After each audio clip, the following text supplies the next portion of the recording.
Okay, the purpose of this video is to see the special relationship that happens when we have a 1-to-1 ratio. So we're partitioning a directed line segment from A to D.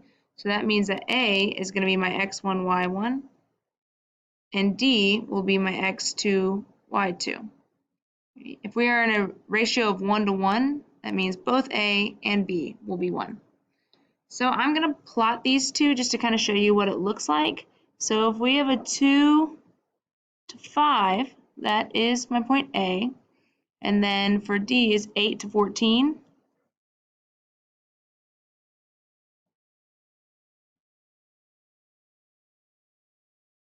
Okay, so there's point D. This is the segment that we are working with in partitioning in a 1-to-1 ratio. So if it's a 1-to-1 ratio, that means that there are two total pieces. So I'm splitting it into two pieces. So again, I'm going to use the top formula to partition this directed line segment. So I'm solving for a coordinate that partitions that line in a 1-to-1 ratio. So the first part is B is 1 times x1, which is 2, plus A times x2, which is 8, all over B plus A, which we know is 1 plus 1. Followed by B, again 1 times y1, which is 5, plus 1 times y2, which is 14, all over that 1 plus 1.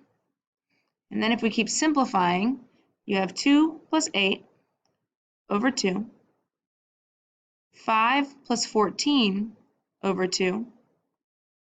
Okay, 2 plus 8 is 10. 5 plus 14 is 19. Okay, divide those two and we get the coordinates 5, 9.5. And it's okay to get decimals here.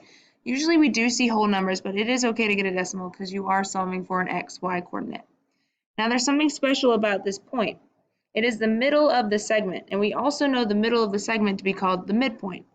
So anytime you can find a 1-to-1 ratio, you are actually calculating a midpoint.